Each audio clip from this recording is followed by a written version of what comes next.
12 beses na nagtatapat, Doc. 7-5 in favor of TNT. So kahit na bago-bago ang Converge, palaban at palaban din. Ano? Yeah, you can see there is It's 3 for 3 from the 3-point line. Meron nga lang isang mintis mula sa 4 as nambatak sa kanilang franchise history mula nung pumasok ng 2022.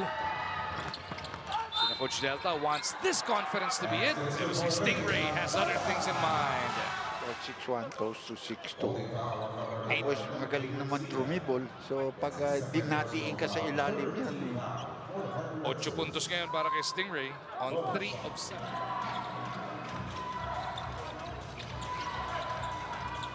Abueva touches it over. Taken away by Nambatak. Here comes TNT. Taken away by Abueva. Auren dives for it. Stingray. Tukobon din. Somehow nagawa ng paraan ni Glenn. Yung susunod na pagkikita ng Converge at TNT. That's going to be the last assignment of the Elims para sa TNT. Ferrer answers back with a 3. He has 2 3-point shot conversions in the ballgame because it's down to 10. I don't know if Nambatak is aware of it. I think he just realized it, Doc. Stingray to the cup. That'll count. And one ba para kay Nambata. And then natalo sa Titan at natalo pa sa Terra Firma na mga problema sila. 1-2 so far ang record nila. Keith Teves cuts that deficit down to 7. Kasi ngayon pa lang nag-double digits si Justin Arana with 10. Arana left alone, or Nambata left alone. He makes a pay. Nambata 19, as we mentioned, across his number. He's got Arana in front. Stingray crossover. Gets the ball. Because some of them foul. Patay na yan pag nasa labas. Barbecue chicken. And he got the N1. That's the important thing. No need to foul it. Auren got around Franklin.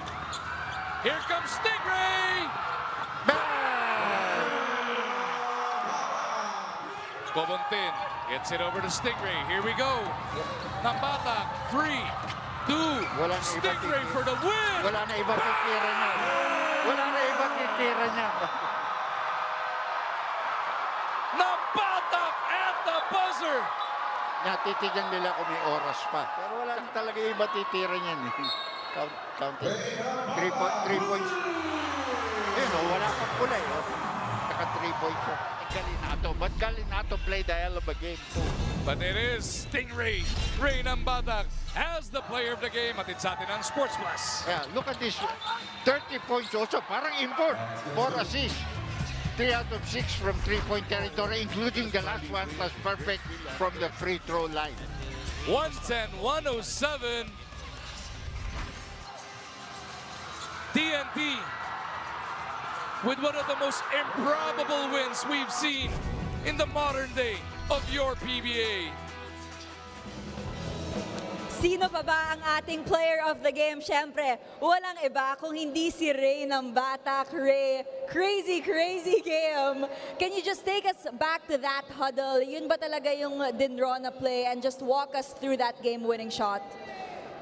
Good thing no na yung last play na yon na execute talaga namin, and yun talaga yung dinraw na play ni Coach Chot. So sa akin naman wala nang ibang magta-take over. Injured si Jordan, injured si Roger. So next man up. So yun lang yung ginawa ko itong game na to.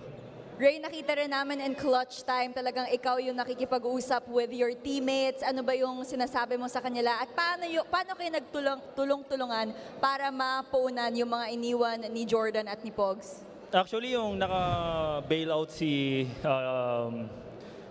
Franklin, talagang bumaba yung moral namin. Pero syempre, as one of the leaders sa team, sabi ko, meron pa naman tayong may chance pa naman tayo, next play na lang. So yun yung ginawa namin. Instead na ma-down kami, cheer up namin yung isa't isa. And yun yung sinabi ko sa timeout na kaya natin to, try natin manalo.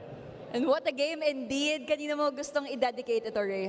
Ayun na, dinededicate ko yung game na to sa family ko na nanonood ngayon sa Cagayan de Oro. Chan family, Nambatak family, Stanyo family, Amini family, and yung mga friends ko na nanonood ngayon, sila Dane, si Irvin, si RL, si Yeng, at syempre yung mga TNT fans, si Ate Weng, si Ate Ronaldine, si Sunny. Salamat po sa inyong lahat sa suporta. Kita-kits po sa next game. Thank you so much, Ray. Congratulations once again. Let's now hear from Coach Chot Reyes.